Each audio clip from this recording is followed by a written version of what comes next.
महापरमहंसाय स्वादित चरण कमल चिन्ह मकरंदाय भक्तजन मानस निवासाय श्री रामचंद्राय नमः।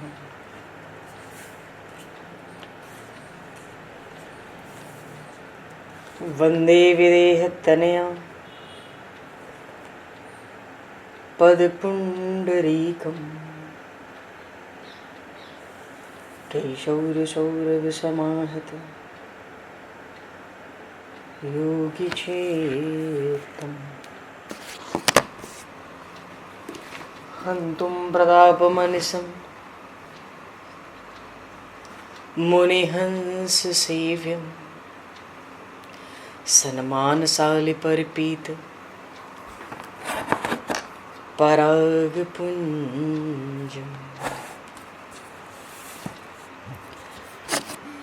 यत्र यत्र रघुनाथकीर्तनं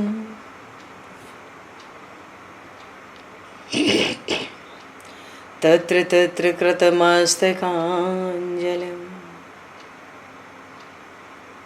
बाष्पवारि परिपूर्णलोचनं मारुतं नमत राक्षसान्तकं कुन्द इंदुसमदेह उमारमण करुणायन जाहि दीन परनेह करहु कृपा मर्दन मयन।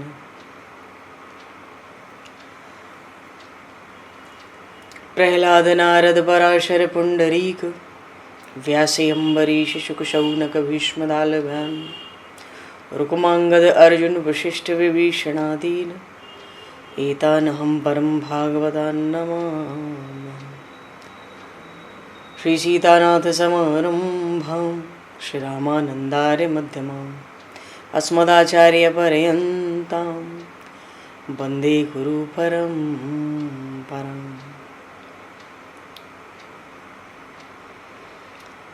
वर्णानामर्थसंज्ञानां रसानां छन्दसामपि मङ्गलानां च कर्तारो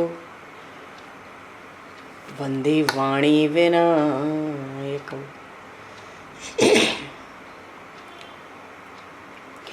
नान्यास्पृहा रघुपते हृदये स्मदीये सत्यं वदामि च भवान् किलान्तरात्मा भक्तिं प्रयक्ष रघुपुङ्गवनर्वरां मे कामादिदोषरहितं कुरु मानसं च। भक्त भक्ति भगवंत गुरु चतुर्नाम वपु एक तिनके पद वंदन के नाशहि विघ्न अनेक। बंधु तुलसी के चरण जिनकी न्यो जग काज कल समुद्र घोरत लगो प्रगट्यो सप्त जहां। श्री गुरु चरण सरोज रज निज मन मुकुर सुधार वर्णो रघुवर विमल यश जोदायक फलचार। हरिशरण श्री राम जय राम जय जय राम श्री राम जय राम जय जय राम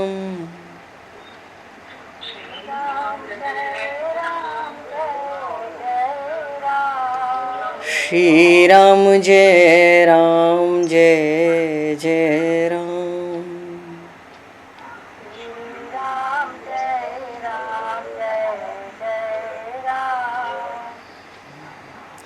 जय सिया राम जय जय हनुमान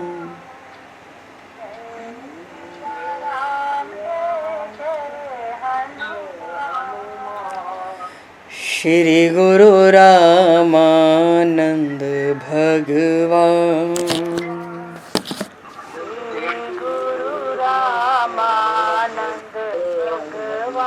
श्री गुरु रामानंद भगवान गुरु रामानंद भगवान। श्री राम जय राम जय जय राम। श्री राम जय राम जय जय राम। जय सिया राम जय जय सिया राम। जय सिया राम जय जय सिया राम। जय सिया राम जय जय सिया राम।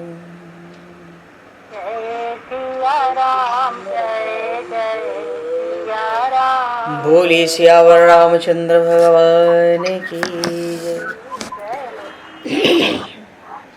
संपूर्ण राम दरबार की जय। श्री अवध मिथिला धाम की जय। श्री बांके बिहारी लाल की जय। 84 कोस ब्रजमंडल धाम की जय। श्री रामचरितमानस जी महाराज की जय। श्रीमन्नाम महाराज की जय। श्री पंडरीनाथ भगवान की जय। कली पावन अवतार गोस्वामी तुलसीदास जी महाराज की जय। सब संतन की जय, सब भक्तन की जय, समस्त वैष्णवन की जय, समस्त पूर्वाचार्य चरणन की जय, समस्त संप्रदाचार्यन की जय। श्री सद्गुरुदेव भगवान की जय। गंगा मैया की जय, जमुना मैया की जय, सरजू मैया की जय, गौ माता की जय, तुलसी माता की जय, पृथ्वी माता की जय, एकादशी महारानी की जय। जय जय श्री सीताराम, जय जय श्री राधेश्याम। नमः पार्वती पते हर हर महादेव। हरिशरणम। अनंत कोटि ब्रह्मांड नायक सर्वेश्वर पूर्ण परात्पर ब्रह्म असंख्य कल्याण गुणगणलय भक्तवांक्षा कल्पतरु शरणागत वत्सल भक्तवत्सल दीनबंधु दया सिंधु श्री कौशल्या आनंद वर्धन श्री दशरथ नंदन श्री जानकी कंठभूषण भगवान श्री सीताराम जी महाराज की असीम कृपा करुणा से श्री हनुमान जी महाराज की परम पावन भावमयी सन्निधि में महापुरुषों की भावमयी उपस्थिति में एवं आप सभी श्रद्धालु भक्त वैष्णवों की मंगल सन्निधि में मानव जीवन का सर्वोत्कृष्ट फल भगवत गुणगान भगवत कथा का आनंद हम सभी श्री राम कथा के माध्यम से प्राप्त करने जा रहे हैं। सर्वप्रथम आप सभी भक्त जनों के श्री चरणों में भगवत भाव से सादर वंदन सादर नमन। आप सभी को यथा योग्य जय सिया राम, जय जय श्री राधे हरि श्याम, जय श्री राम।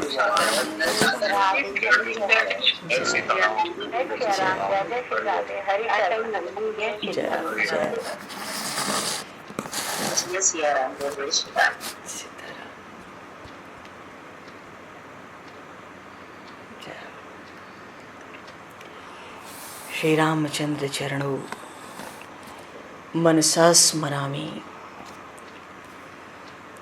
श्री रामचंद्र चरणों वचसा गृणामि। श्री रामचंद्र चरणों सरसा नमामि। श्री रामचंद्र चरणों शरणं प्रपद्ये। माता रामो मत्पता रामचंद्रः, स्वामी रामो मत्सखा रामचंद्रः, सर्वस्वं मे रामचंद्रो दयालुर, नान्यम जाने नैव जाने न जाने। मंगलम कौशलेन्द्रस्य महनीय गुणालये चक्रवर्ती तनुजाय सार्वभौमाय मंगलम।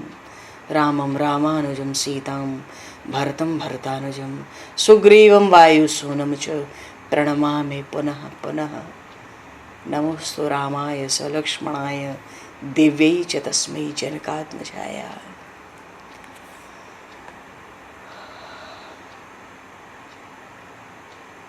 हरिशरणम। प्रभु श्री राम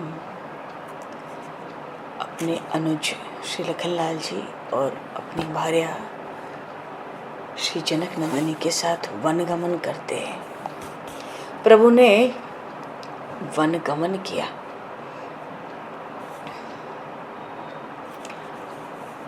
पर इधर महाराज दशरथ अत्यंत व्याकुल हैं अयोध्या में। फिर नृपति चलावत बात।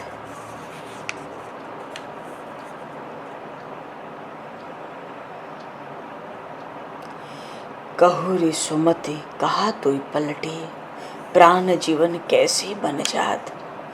वह विरक्त सर जटा धरे द्रुम चर्म भस्म सब गात। हा राम लखन अरु सीता, फल भोजन जो डसावे बात।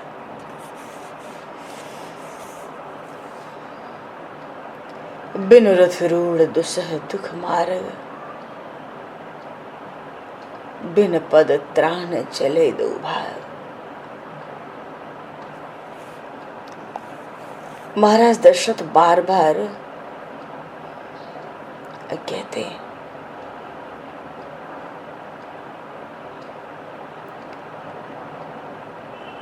और महारानी कैकेयी के पास थे तब भी कहते थे, अरे बता तो सही तेरी सुंदर मति कैसे पलट गई, मेरे प्राण जीवन मन में कैसे जा रहे। हा लक्ष्मण, हा राम, हा जानकी। व्याकुल होते हैं बारंबार महाराज दशरथ। उनको तो यही मालूम पड़ता है, अरे ये तो विरक्त होकर इन्होंने मस्तक पर जटाएं रख ली, पेड़ों की शाल पहन करके सारे शरीर में मानो भस्म लगा ली, फलों का भोजन करते, पत्ते बिछाकर सोते।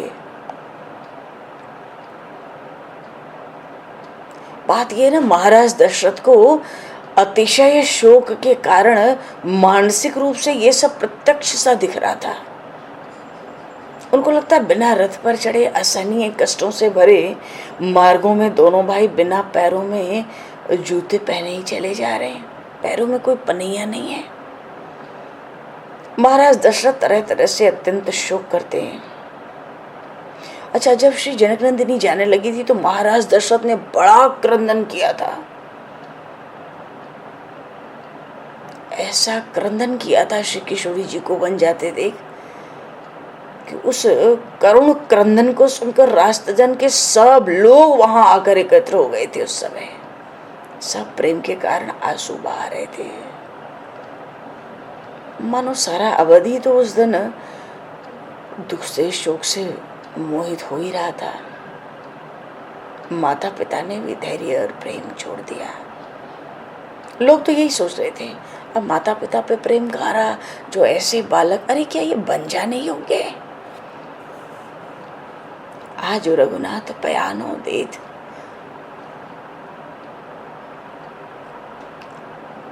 सूरदास जी महाराज ने एक पद में कहा, आज श्री रघुनाथ प्रस्थान कर रहे हैं। इस बात को कानों से सुनकर और पिता और पुत्र का परस्पर प्रेम देखकर सभी अवधवासी बेसुध हो गए थे।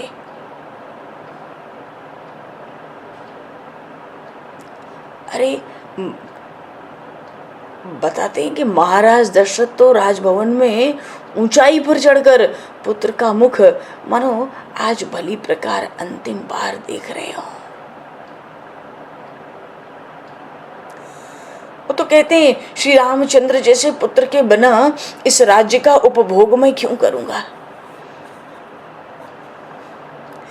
श्री राम को बन जाते देख उनके नेत्रों में चलवाया, पूरा शरीर विवर्ण हो गया। ऐसा लगता था मानो चंद्रमा है ना, चंद्रमा को राहु ने पकड़ लिया।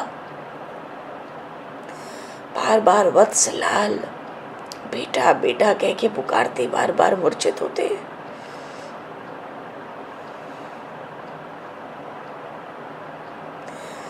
पर प्रभु तो पिता के सत्य की रक्षा के लिए वन को गए।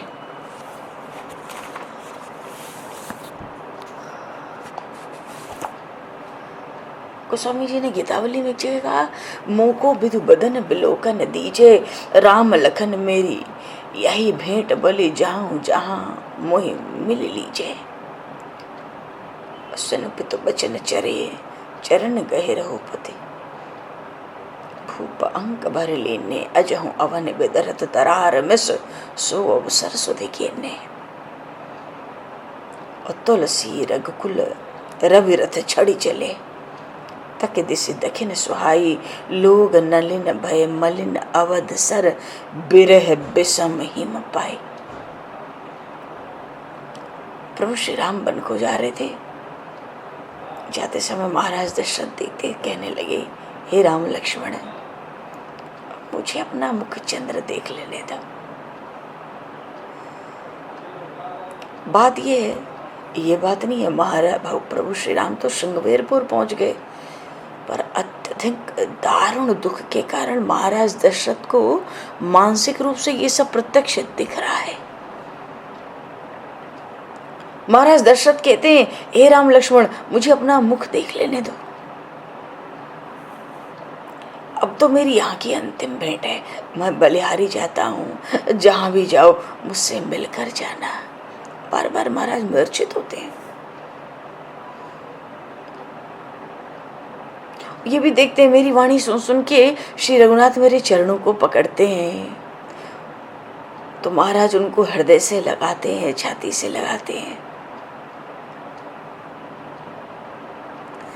जब जब महाराज दशरथ को वन गमन का वो दृश्य याद आता है, याद आने पर तो ऐसा लगता था कि आज भी पृथ्वी दरार के कारण विदीर्ण हो जाती है।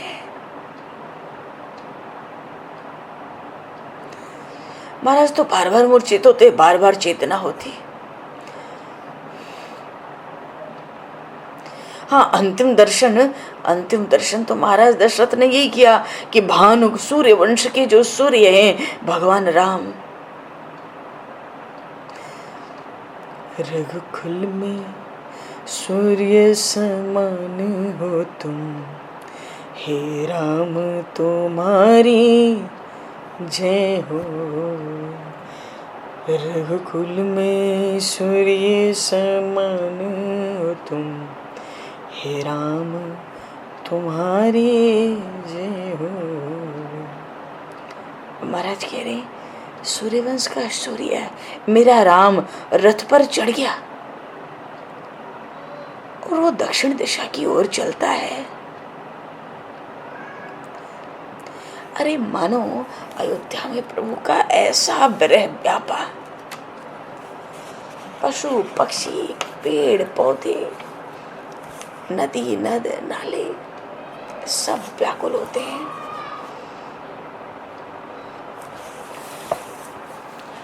और प्रभु चले भी तो प्रभु तो देखो ना सहज ही चले, प्रभु बड़ा सहज वन को चले। कीर के कांगर झोन पचीर, विभूषण उपम अंगन पाई, औध तजी मग मास के रूखे जो, पंथ के साथ जो लोग लुगाई, संग सुबंधु पुनीत प्रिया, संग सुबंधु पुनीत प्रिया, मनोधर्म क्रिया धरी देह सोहाई, राजीव लोचन राम चले, अजराजीव लोचन राम चले, तजी बापू को राज बटाओ के नाई, तजी बापू को राज बटाओ के नाई। महाराज दशरथ को स्मरण होता है श्री राम के अंगों ने राजाओं के उचित जो वस्त्र और अलंकार आभूषण हैं उनका त्याग करके भी वही शोभा पाते हैं। वो सुग्गा होता है ना, सुग्गा समझते हैं, तोते को कहते हैं। उत्तर भारत में तोते को बोलचाल की भाषा में सुग्गा कहते हैं। जैसे सुग्गा जो होता है ना, अपने पंखों को त्याग कर बड़ा प्रसन्न रहता है, उस पर कोई असर नहीं होता है। प्रभु ऐसे ही राजा और राजकुमार के उचित जो वस्त्र आभूषण थे ऐसे त्याग कर चले। अयोध्या को जैसे कोई मार्ग में मानो निवास करता हो, रहता हो, और जिस मार्ग में हम रहते हो तो उस मार्ग में वृक्ष हो, लताएं पताएं हो, तो मार्ग से तो चलना पड़ता है, तो क्या उन वृक्ष के लताओं पताओं से कोई संबंध रहता है? कोई आसक्ति हो सकती है? चलते चले जाते हैं मार्ग में। तो ऐसे ही प्रभु आज अयोध्या को मार्ग की तरह और मार्ग के वृक्षों की तरह और अवध के नर नारी को तो रास्ते के साथियों की तरह, पथिकों के समान प्रभु सहज त्याग कर चले, सहज त्याग कर चले प्रभु। तभी तो गोस्वामी जी ने श्री रामचरितमानस के अयोध्या कांड के मंगलाचरण में ही कहा, प्रसन्नताम या न गताभिषेकतस तथा न ममले वनवास दुःखतर मुखाम्बुज श्री रघुनंदनस्य में सदास्तु सा मंजुल मंगल प्रदा। राज्याभिषेक का समाचार हो या वन गमन का, प्रभु तो सहज प्रसन्न है। अरे वो तो सच्चिदानंद घन साक्षात ब्रह्म है, वहां कोई बेकार आवे तो कहाँ से आवे? सूर्य के रहते रात्रि हो सकती है, कोई संभावना तो है नहीं। अच्छा, प्रभु चले तो साथ में सुंदर भाई हैं श्री लखनलाल जी महाराज, और बड़ी पुनीत बड़ी पवित्र उनकी भार्या। ऐसे मालूम पड़ रहे थे मानो धर्म और क्रिया इनके साथ दो सुंदर देह धारण करके चल रहे हों। प्रभु उन कमल नयन भगवान श्री राम ने अपने पिता का राज्य ऐसे छोड़कर चल दिए जैसे कोई पथिक हो, कोई यात्री हो, मार्ग की किसी वस्तु से, किसी स्थान से, किसी सराय से उसको क्या लेना देना। ये जो तोता होता है ना, बसंत ऋतु आती है तो अपने पुरानों पंखों को त्याग देता है, त्याग करके भी बड़ा आनंदित होता है। वैसे ही प्रभु ने भी राजसी वस्त्र आभूषण अलंकार बड़े आनंद से त्याग दिया। प्रभु ने अयोध्या को सहर्ष त्याग दिया। रास्ते के संगी साथियों को त्यागने में जैसे कोई मोह नहीं होता। हम यात्रा करें, लोग अगल बगल मिले जाएं दोस्तों, उनको त्यागने में कोई मोह नहीं होता। प्रभु अवधपुर वासियों के नर नारियों को त्याग कर उनको कोई हिचकिचाहट नहीं होती, सहज चले। कांगर कीर जो भूषण चीर शरीर लस्यों तजी नीर जो काई। महाराज दशरथ ये सब स्मरण कर रहे हैं, बड़े व्याकुल हो रहे हैं श्री रघुनाथ के विरह में। मातु पिता प्रिय लोग समय सन्मानी शोभाएं स्नेह संगई। संग शुभामी निभाई भलो दिन द्वय जन औध हुते पहुनाई। राजीव लोचन राम चले, अज राजीव लोचन राम चले। तज बाप को राज बटाओ कि नहीं।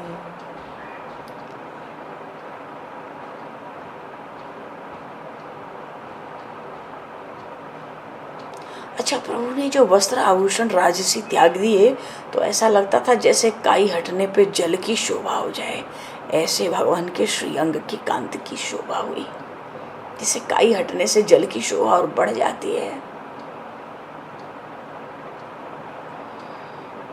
माता पिता हों और भी जो लोग प्रिय लोग हों, स्वभाव से ही उनका प्रेम, उनका स्नेह, उनका संबंध जो था उसके अनुसार प्रभु ने सबको सम्मानित किया। कमलनयन भगवान राम, साथ में श्री जनक नंदिनी, लखनलाल,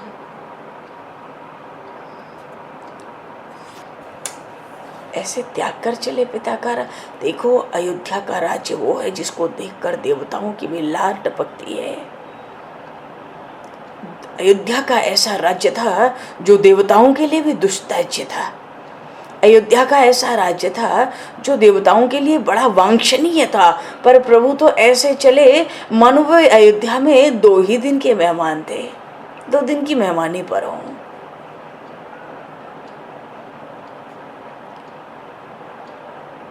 माँ कौशल्या प्रेम से, विरह से विह्वल होकर माता सुमित्रा से कहती हैं, हे सखी, मैंने तो कैकेयी को कभी भी सपत्नी समझा ही नहीं, सदा अपनी बहन के समान उसका पालन किया। मेरा राम जब मुझे माँ कहता था तो मैं यही कहती थी, मैं तेरी माँ नहीं, मैं तो भरत की माता हूँ भैया, मैं तो तेरी बलैया लेती हूँ, तेरी माता तो कैकेयी है। गोस्वामी जी ने एक जगह भाव रखा, प्रभु श्री राम ने भी सरल भाव से मन वचन कर्म से माता कैकेयी को ही माता माना, कभी विमाता नहीं समझा। ये मां कौशल्या कह रही है सुमित्रा जी से, परंतु जब विधाता प्रतिकूल होता है ना, तो सरस का फूल सबसे कोमल कहा जाता है। माँ कौशल्या कहती है माता सुमित्रा से कि जब विधाता प्रतिकूल हो जाए तो ऐसे कोमल कोमल पुष्पों को भी काटने के लिए छुरी को भी वज्र पर घिसता है। ऐसा ऐसा अवध में हाहाकार मचा। माता सुमित्रा इतना सुनते ही माँ कौशल्या के पैरों पर गिर पड़ी। जी क्या किया जाए, विधाता जो कुछ सहाता है वो तो सहना ही पड़ता है। आपका स्वभाव तो राम जी के जन्म से ही जाना जाता है, पर भरत की माता को ऐसा क्या करना उचित था।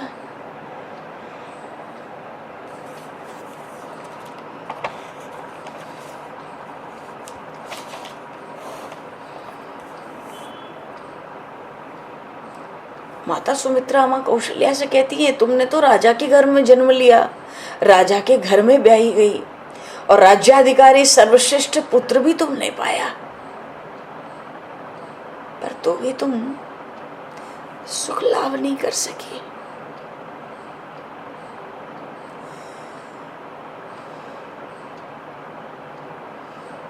देखो ना, चंद्रमा का शरीर अमृत का आश्रय है ना, फिर भी राहु उसको ग्रस लेता है। अवध में तरह तरह से विरह विषाद अत्यंत व्याकुलता। उधर प्रभु श्रृंगवीरपुर पहुंचे और निषाद राजगु के दुख का कोई आर पार नहीं है। जब प्रभु ने उनसे कहा, बरस 4 10 बासु बन मुनिव्रत बेसु आहार, ग्राम बासु नहीं उचित सुने, गुहई भयहु दुख वारु। राम लखन सिय रूप निहारी, कहीं सप्रेम ग्राम नर नारी, ते पितु मातु कहु सखी कैसे, जिन पठे बन बालक ऐसे।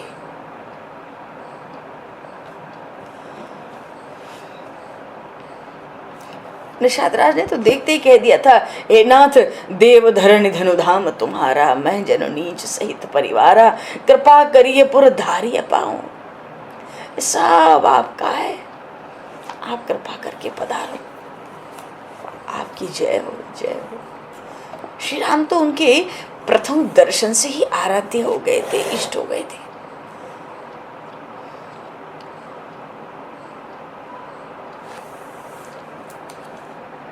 अच्छा, प्रभु जिस दिन श्रृंगवीरपुर पहुंचे तो प्रातः स्नान संध्या प्रभु ने गोमती तट पर की और भाई लक्ष्मण और महामंत्री सुमंत्र जी के साथ की। जैसे ही प्रभु ने उस गोमती का दर्शन किया, सरजू का स्मरण हो आया। मार्ग में जितने देव मंदिर होते थे ना, प्रभु प्रदक्षिणा करते चलते, ब्राह्मणों का सम्मान करते करते दोपहर को प्रभु गंगा जी के तट पर आए थे। और वहां पर उन सुरसरी का, निर्मल सुरसरी देव नदी गंगा का प्रवाह देखकर प्रभु श्री राम बड़े प्रसन्न हुए थे। सबने दोपहर का स्नान संध्या वहीं संपन्न किया। गंगा के तट के ऋषि मुनियों के आश्रम मिलते गए तो ऋषियों की वंदना करते गंगा तट से ही चलता हुआ रथ श्रृंगवीरपुर पहुंचा था। मानो श्रृंगवीरपुर जब प्रभु पहुंचे थे दोपहर के 3 साढ़े 3 बज गए थे, मानो 4 बजने वाले थे, कह लो 4:30 भी बज रहे थे, तो भी कोई अतिशयोक्ति नहीं है। इसलिए जैसे ही प्रभु श्रृंगवेरपुर पहुंचे वही उन्होंने कह दिया था, हम यही रात्रि में विश्राम करेंगे।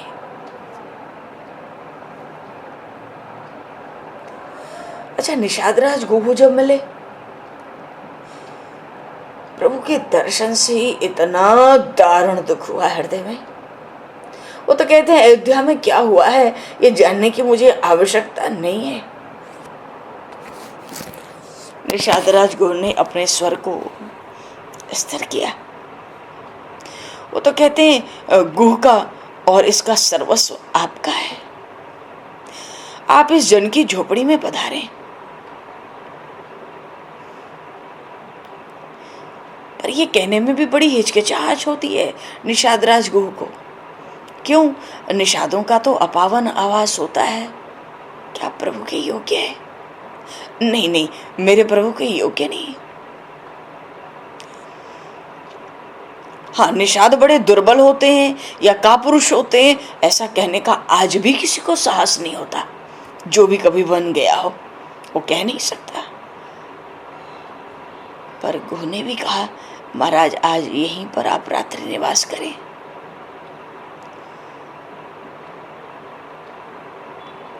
निषादराज गुहू के दिल में क्या है? वो तो कहते हैं कल सुबह होते ही निषादों की, सब वनवासियों की जो विशाल सेना है ना, आपके श्री चरणों में ये गुहू उपस्थित कर देगा।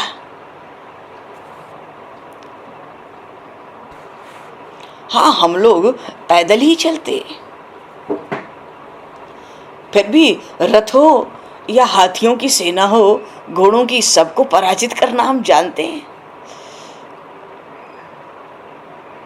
इस श्रृंगवेरपुर से जो दक्षिण का मार्ग है ना, ये तो सारा साम्राज्य 1 हफ्ते के भीतर आपके छत्र की छाया प्राप्त करके सनात हो जाएगा। ऐसा निषादराज गुहू ने क्यों कहा?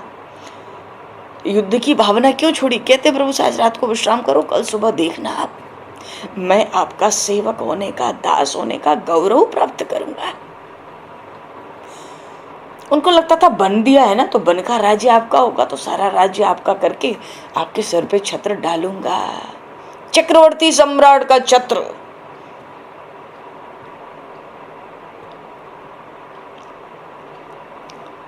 सब वन में आपको पाकर सनात हो जाएंगे नाथ। प्रभु कहते हैं, मित्र, मैं तुम्हारा प्रेम और तुम्हारी शक्ति को भी जानता हूं। प्रभु ने अपना दाहिना हाथ उनके कंधे पर रखा। देखो, निषाद वो जाति होती है जिसकी छाया तक छू जाए तो जीव स्नान करता है। बड़ी अपावन जाति है, बड़ी अपावन जाति है। भगवान अपना दाहिना हाथ उनके कंधे पर रखते हैं। देखो कैसा यश बढ़ाया, कैसा सम्मान दिया। निषादराज गुहू, तुझे तो तेरे जैसा मित्र पार कर तो सुरपति जो देवराज इंद्र हैं वो भी अपने को बड़ा गौरवान्वित मानेंगे। लेकिन मित्र, सखा, हम पिता की आज्ञा से बनाए। देखो प्रभु कितने बड़े हैं।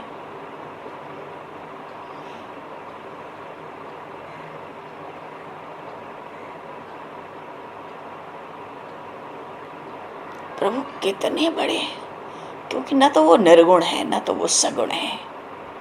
वो तो एक निष्क्रिय ब्रह्म है, परशील स्नेह प्रेम।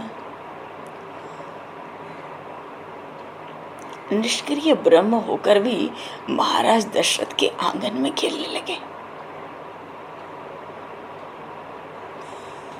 बिना भगवान का प्रभाव जाने भक्ति में मौज आती नहीं है।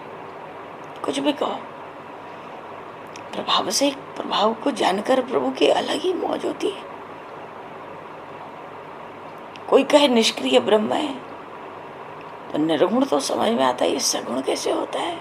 सगुण ब्रह्म की प्राप्ति बड़ी कठिन है, उसकी उपासना बड़ी कठिन है। निर्गुण बहुत सरल है, सहज है।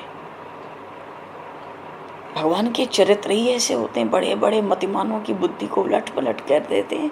भगवान शिव ने माता पार्वती से कहा था, उमा राम गुण गूढ़ पंडित मुनि पावहि विरति पावहि मोह विमूढ़ जे जे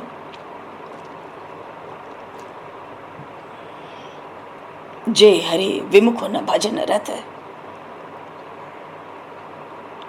ऐसे नृप दशरथ के अजरे बिहारी, नृप दशरथ के अजरे बिहारी, निर्गुण ब्रह्म सगुण वपुधारी, निर्गुण ब्रह्म सगुण वपुधारी, धनुष के धारी प्रभु जी, धनुष के धारी प्रभु जी, दीन हितकारी है मंगल भवन अमंगल हारी है, मंगल भवन अमंगल हारी है, मंगल भवन।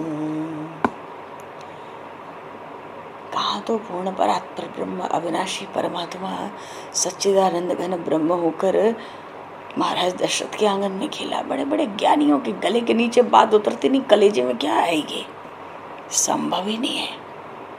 मुक्ति की कथा तो आत्मा को ही खा जाती है। कथा मुक्ति व्याघ्री, श्री सुखदेव जी महाराज ने भागवत में ये बात कही है, कथा मुक्ति व्याघ्री। मुक्ति की कथा तो आत्मा को भी खा जाती है। तो कहाँ से कलेजे में आवे जो गले के नीचे न उतरे। सगुण ब्रह्म की उपासना बड़ी कठिन है, बड़ी निष्ठा चाहिए, बड़ी श्रद्धा, बड़ा समर्पण। प्रभु कृपा के बिना कुछ संभव नहीं है। प्रेम चाहिए तो निर्गुण ब्रह्म का ही आश्रय लेना पड़ता है। उसमें भगवान श्री राम, भगवान श्री कृष्ण के अवतार बड़े विशेष हैं। भगवान श्री कृष्ण की लीलाएं अत्यंत गूढ़मय रहस्यमयी है। प्रभु श्री राम की लीलाएं तो बड़ी दिव्य हैं, सरल भी हैं, रहस्यपूर्ण भी हैं, पर सहज है। प्रभु कहते हैं देखो तुम्हारे निषाद राजगुरु जो इतना अपावन, इतना अपवित्र है, प्रभु कहते हैं तुम्हारे जैसे मित्र को पा करके तो इंद्र भी बड़ा गौरव मानेंगे। मैं तो तुम्हारा प्रेम, तुम्हारी शक्ति सब जानता हूँ, लेकिन क्या करें, हम पिता की आज्ञा से वन में आए हैं। 14 वर्ष तक मुनिवृत्ति रखेंगे। तुम मित्र, तुम राम को अपने व्रत में दृढ़ रहने में सहयोग दो। तुम जो उपहार सामग्री लाए हो उसमें से केवल मैं अपने अश्वों के लिए आया हुआ तृण चारा वही स्वीकार कर सकता हूं। अच्छा, निषादराज के सेवक अब तक शैया भी ले आए थे, उत्तम भोजन की सामग्री भी आ गई, कंद मूल फल दूध दही, पर क्या करें, उनको अर्घ देने का भी प्रभु को अवसर नहीं मिला। पहले तो कुसुम को बिछाकर कोमल कसले, कोमल कोमल पत्ते बिछाए, उसके ऊपर पुष्पों की पंखुड़ियों को भली प्रकार बिल्कुल ढक दिया, कोमल कोमल खूब। जब शाम को भगवान श्री सीताराम ने, प्रभु ने क्या जल लिया, लक्ष्मण जी जो गंगा जल लाए थे ना, भगवान श्री सीताराम ने लक्ष्मण जी का लाया गंगा जल ही पिया बस। और वो सुमंत्र जी और लक्ष्मण जी महाराज ने भी वो ही जल लिया। लक्ष्मण जी तो वो जल भी नहीं लिए, सुमंत्र जी ने वही जल लिया। लक्ष्मण जी तो 14 वर्ष कुछ लिए ही नहीं, न सोए न कुछ मुंह में डाला। मानो 3 दिन का जो निर्जल व्रत चल रहा था अभी तक, उसका पारण इस प्रकार गंगा जल से हुआ था। बोली श्री गंगा मैया की जय। प्रभु का 3 दिन से निर्जल व्रत चल रहा था, आज तीसरा दिन था। प्रभु शैया पर जब पौड़े तो मध्य में धनुष और द्रोण और लक्ष्मण जी तो धनुष चढ़ाकर सावधान बैठ गए। निषाद राज गुह ने चारों ओर रक्षक नियुक्त कर दिए, स्वयं धनुष चढ़ा लिए। अच्छा, भगवान ने धनुष बाण धारण किया रामावतार में, वनवास जाना था ना, तो वन के वासियों के पास तो इन निषाद राज कोल भीलों के पास केवल धनुष बाण ही होते थे। ये धनुष बाण चलाते थे, सब बड़े निपुण थे। भगवान ने सोचा कि हमें भी तो वन में रहना है, पहले ही ऐसा कोई अस्त्र शस्त्र पसंद कर लो कि वन में भी जाएं तो सबको अपने लगे। हम कोई बड़े अस्त्र शस्त्र लेकर नहीं जाएंगे वन में, हम तो धनुष बाण लेके जाएंगे। जो कोल भील जंगली लोग निषाद जाति के लोग धारण करते हैं, ऐसे ही धनुष बाण हम भी लेके जाएंगे। तो वन में रहने वाले वनवासी अब मुझे अपने जैसा मानेंगे, अपने जैसा समझेंगे। राम ही केवल प्रेम पियारा, जान ले हो जो जान निहारा। प्रभु जहाँ जाते हैं बस वैसे ही हो जाते हैं। गिद्धराज के पास गए तो उनको गोद में ले लिया, माता शबरी के पास गए तो उनके जूठे बेर खाने लगे। जहाँ जाते हैं वैसे ही हो जाते हैं। सुग्रीव जी इतने दुखी थे, शरण में आए, प्रभु अपना सब दुख भूल गए, बोले पहले बाली को मारेंगे। विभीषण आए तो सारा दुख प्रभु भूल गए, उनको लंका का राज दे दिया, तिलक कर दिया। जहाँ जाते हैं अपने जैसा बना लेते हैं। कितनी विलक्षणता है प्रभु की, कितनी विलक्षणता है। प्रभु के पास ही धनुष बाण लेकर निषाद राज भी विराजमान है, सारे रक्षक चौकीदार जो प्रहरी हैं उनको नियुक्त कर लिया। तो निषाद राज गुह ने कहा लक्ष्मण जी महाराज से कि हे कुमार, आपके लिए मैंने एक अलग पत्रों की शैया सुसज्जित की है। आपके जो महान अग्रज हैं ये मेरे प्राण हैं, मैं उनकी रक्षा में मुझसे कभी प्रमाद हो ही नहीं सकता, असावधानी हो ही नहीं सकती। आप धनुष उतार कर विश्राम करें। निषाद राज गुह को लगता है ये लक्ष्मण जी इतने कोमल हैं, इतने कोमल हैं, अरे इनके शरीर पे तो आज तक गर्म हवा तक नहीं लगी, गर्म हवा भी इनको छू नहीं गई प्रकृति की, क्या ये जगते रहेंगे? नहीं नहीं कुमार, आप सो, आपके लिए मैंने एक अलग शैया तैयार की है, कोई असावधानी नहीं होगी, आप निश्चिंत रहिए अपने महान अग्रज के लिए, वो मेरे प्राण है। आप धनुष उतारो, विश्राम करो। लखनलाल कहते मित्र, तुम्हारी जो रक्षा व्यवस्था है मुझे जरा भी संदेह नहीं है, पर क्या कहूं, मेरा कर्तव्य मुझे बाध्य करता है।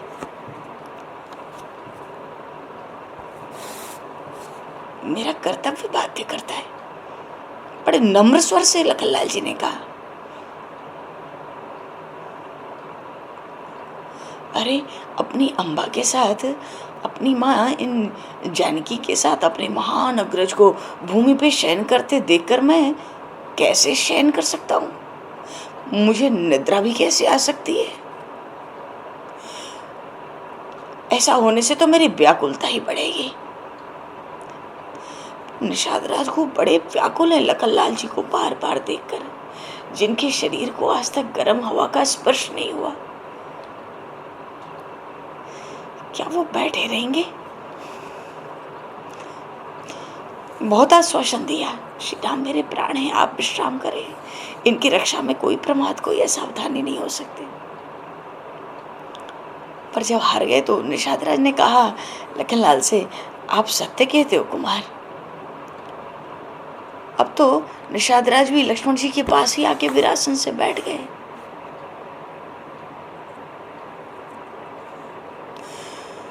और जैसे ही भगवान से सीताराम का दर्शन किया, मानो हृदय हार गया, दारुण दुख ऐसा व्यापा, दसों दिशाएं मानो चित्कार करती हो। ऐसा दुख व्यापा। कहाँ तो चक्रवर्ती महाराज उन अयोध्यानाथ महाराज दशरथ की पुत्रवधू, और कहा महाराज विदेह की भूमिजा दिव्य पुत्री, और कहा तो समस्त सद्गुणों के असंख्य कल्याण गुण गणले जो श्री राम है, उनकी सुमन सुकुमार भार्या भूमि पर तृण पर शयन करें। अरे इस दृश्य को देखकर किसका हृदय फट नहीं जाता।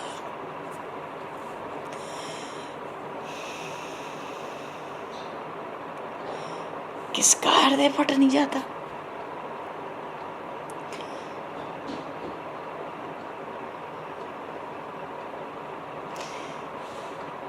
इतना सुनते ही श्री लखनलाल के उन कोमल कोमल नेत्रों से बिंदु टपकने लगे। वो कहते अंगू कह नहीं सकता कि अयोध्या में आज क्या होगा, इसलिए आज आरंभ भी यहाँ से हुआ कि अवध में क्या स्थिति है। प्रभु तो श्रृंगवेरपुर पहुंच ही गए, अवध की क्या हालत है, महाराज दशरथ की माताओं की क्या स्थिति है। उसी बात को लखनलाल जी कहते हैं कह नहीं सकता मित्र अयोध्या में आज क्या होगा। यदि वो जो हमारी बड़ी यशस्विनी माँ कौशल्या है, अगर वो धैर्य न रख सकें, पुत्र के वियोग में यदि वो प्राण त्याग दें, तो मेरी माता सुमित्रा तो 2 क्षण भी जीवित नहीं रह सकेंगी और न मेरे पिता जीवन धारण कर सकेंगे। ऐसा कहते कहते लखनलाल के नेत्रों से दुख का प्रवाह चला। कहते हैं कोई नहीं बचेगा तब अयोध्या में। हाँ, कुलगुरु वशिष्ठ जरूर उनका शरीर अमर है, पर वे भी, मैं तुझसे कहता हूँ सखा, वे भी अपने पिता के स्थान मानो ब्रह्मलोक को चले जाएंगे। बचेगी केवल कैकेयी और उसकी कुब्जा दासी मंथरा। अरे अयोध्या को महाशमशान तो उसने ही बना दिया।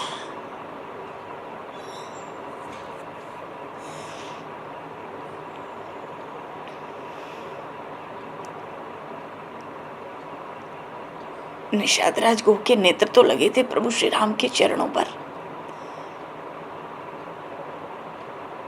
तो कहते हैं जहां से श्री राम चले आए उस अयोध्या को अब कुछ भी हो।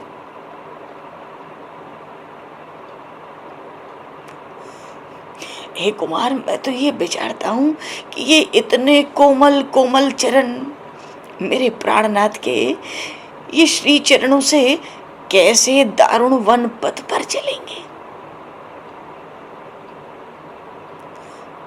इन्होंने अपने पिता के वचनों का गौरव रखने के लिए देवताओं के लिए भी दुष्त्याज्य और वांछनीय अवध के उस राज्य को सहज त्याग दिया।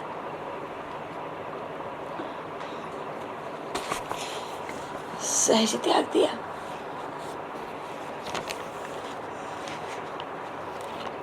कीर के कागर जौन पचीर विभूषण उपम अंगने पाई, औध तजी मग मास के रूख जो पंथ के साथ जो लोग लुगाई, संग सुबंधु पुनीत प्रिया मनो धर्म क्रिया धरि देह सुहाई, और राजीव लोचन राम चले तजी बाप को राज बटाओ किनाए।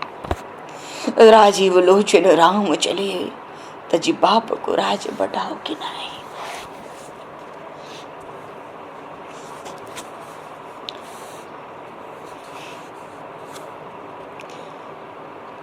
ये दारुण वन के पथ पे ये श्री चरण ऐसे कोमल कोमल कैसे चलेंगे, और कैसे चलेगी ये वैदेही, ये वन के कष्टों को कैसे सहेंगी।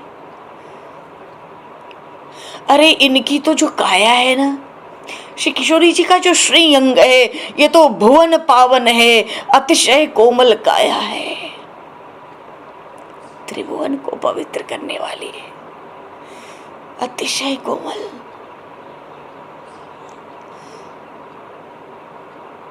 तो क्या ये जनक नंदिनी क्या बन जाने योग्य है। वो बड़े व्याकुल होते हैं, बहुत व्याकुल होते हैं। लक्ष्मण जी कहते हैं बड़ा भारी रुदन करते हैं, रोते रोते कहते हैं, सखा ऋषि मुनियों से सुना है, जानता हूं कि मेरे ये महान अग्रज सर्वसमर्थ हैं।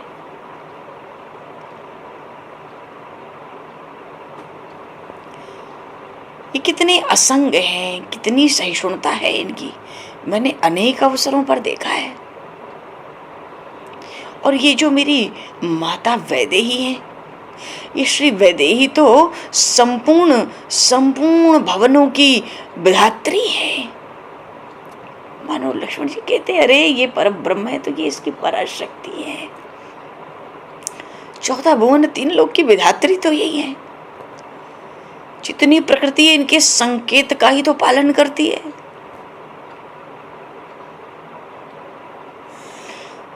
पर हे सखा क्या कहूं, ये सब जानना समझना कहाँ काम आता है। इनको सम्मुख इस अवस्था में देखकर मेरा हृदय फटा जाता है। अनु लखनलाल और निषाद राज को दोनों पूरी रात्रि भारी रुदन करते रहे। सुबह होते ही कोयल की आवाज आई, कुहू कुहू की ध्वनि हुई, मोरों का भी कलरव गूंजा। प्रभु श्री राम उठ बैठे।